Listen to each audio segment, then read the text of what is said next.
Hi teachers and mothers, welcome to my channel Learn with Amna।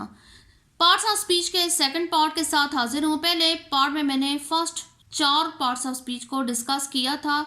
आज मैं next 4 parts of speech के बारे में आपको बताऊंगी, तो मेरे साथ रहिएगा। नंबर 1 यानी कि आखिरी जो 4 पार्ट्स ऑफ स्पीच है उनमें पहले नंबर पे आता है adverb, next conjunction, interjection, preposition. Discuss करेंगे एडवर्ब के बारे में। Adverb is a word which show the condition or quality of a verb। Adverb एक ऐसा लफ्ज़ है जो कि ज़ाहिर करता है कंडीशन को, सूरत हाल को और क्वालिटी या खासियत को ऑफ अ वर्ब एक फ़ेल की, कि एक काम हाउ कैसा हो रहा है, when कब हुआ, where कहाँ हुआ, हाउ मच और कितना हुआ। तो वर्ब की क्वालिटी को डिस्कस करने के लिए कोई भी एक लफ्ज़ लगता है तो उसको उर्दू में मुतल्लिक फ़ेल और इंग्लिश में एडवर्ब कहते हैं। इसको हम कुछ एग्जांपल्स के ज़रिए समझते हैं। द हॉर्स रन्स फास्ट, इसमें हॉर्स काम कर रहा है दौड़ने का, द हॉर्स वो सब्जेक्ट है और रन्स काम है, और आगे वो काम कैसा हो रहा है उसकी क्वालिटी को ज़ाहिर किया जा रहा है। तो उस क्वालिटी को ज़ाहिर करने के लिए जो लफ्ज़ लगेगा हम उसको कहेंगे कि ये एडवर्ब है। फॉर एग्जांपल रन्स, घोड़ा दौड़ता है तेज़। अब दौड़ना जो है वो वर्ब है। अब दौड़ने की जो कंडीशन है, दौड़ने की जो क्वालिटी है उसको डिस्कस किया जा रहा है, तो उसको डिस्कस करने के लिए जो वर्ड लगाया गया उसको हम कहेंगे कि ये एडवर्ब है, क्योंकि इसका ताल्लुक वर्ब के साथ है, ये वर्ब के बारे में बता रहा है। तो कोई भी ऐसा लफ्ज़ जो वर्ब के बारे में मज़ीद डिस्कस करे तो वो एडवर्ब कहलाएगा। घोड़ा तेज़ दौड़ता है, दौड़ने की कंडीशन बताई गई है तो इसलिए फास्ट एडवर्ब है। He goes to school early, वो स्कूल जल्दी जाता है। काम हो रहा है जाने का और वो कब हो रहा है, तो इसमें अर्ली भी एडवर्ब के तौर पर लगेगा। For more example, the soldiers fight bravely, काम है फाइट, वर्ब की सिचुएशन को ज़ाहिर किया जा रहा है कि सिपाही बहादुरी से लड़ते हैं, लड़ने की खासियत बयान की गई है कि बहादुरी से, तो ब्रेवली एडवर्ब होगा। Next example, I am fully prepared, काम इसमें है प्रिपेयर्ड, तैयार होना। अब कितना तैयार होना, फुली, वर्ब की सिचुएशन को ज़ाहिर कर रहा है ये लफ्ज़, तो ये हो गया एडवर्ब। नंबर 6 में आता है कंजंक्शन, हरफ़े अतफ। A conjunction is a word used to join words और sentences as, and, because. Conjunction एक ऐसा लफ्ज़ है जो कि इस्तेमाल होता है लफ्ज़ों को और जुमलों को मिलाने के लिए। उर्दू में इसको हरफ़े अतफ कहते हैं, और आम जो हरफ़े अतफ हैं उसमें आता है क्योंकि, इसलिए और लेकिन। तो इंग्लिश में आता है एंड, बिकॉज, बट। जुमले में इसकी एग्जांपल्स देखते हैं। Ali is lazy but Ahmed is active.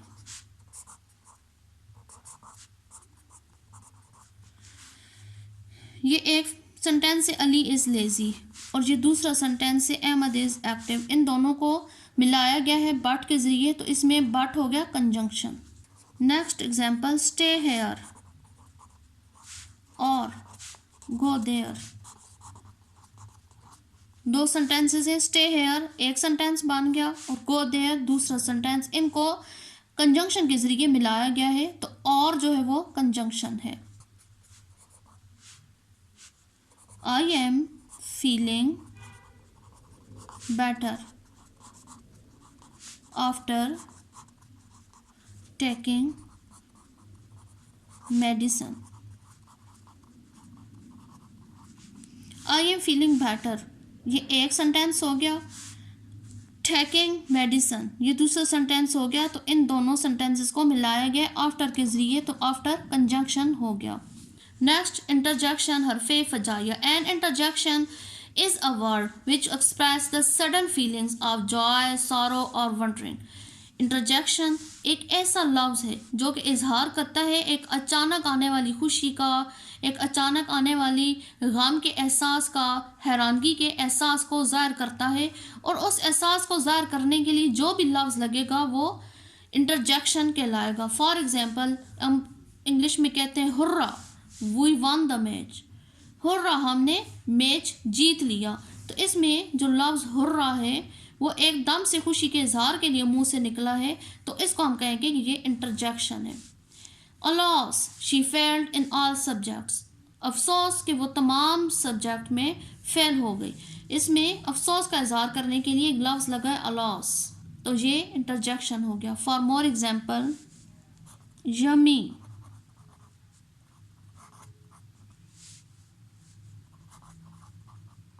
Your cooking is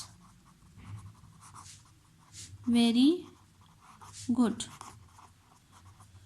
जायके को महसूस करके उसकी अच्छाई का एकदम से इजहार किया गया, तो उसके लिए लफ्ज़ लगा है यमी, तो ये इंटरजेक्शन हो गया. Next, splendid.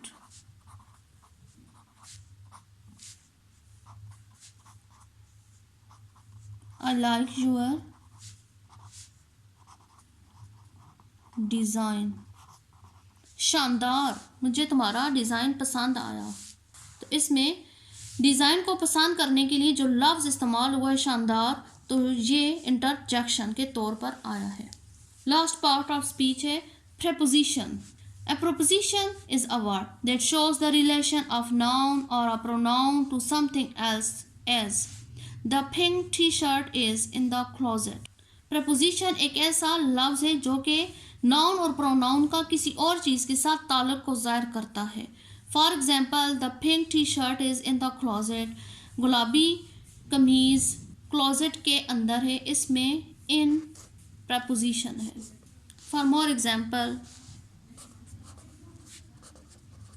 The book is on the table. Book भी नाउन है, टेबल भी नाउन है. इसका ताल्लुक़ इसके साथ ज़ाहिर किया गया है, और इस ताल्लुक़ को ज़ाहिर करने के लिए एक छोटा सा लफ्ज़ लगा है ऑन, तो ऑन प्रपोजिशन है. The cat is under the chair.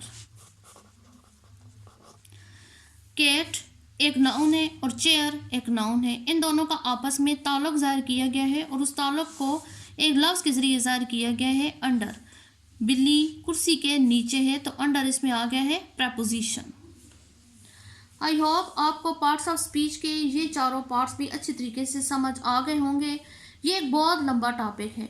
अब नेक्स्ट इंशाल्लाह मैं कोशिश करूँगी कि आपको हर पार्ट ऑफ स्पीच के आगे से जितनी भी टाइप्स हैं मैं 1 बाय 1 क्लियर करूँ. जैसे कि नाउन है, अगर नाउन को ही लिया जाए तो इसकी 8 या 9 काइंड्स हैं. तो जब तक ये सारे हमें काइंड्स नहीं आएंगी हम इंग्लिश ग्रामर में बिल्कुल ज़ीरो रहेंगे. तो मेरे साथ रहिएगा. Thanks for watching.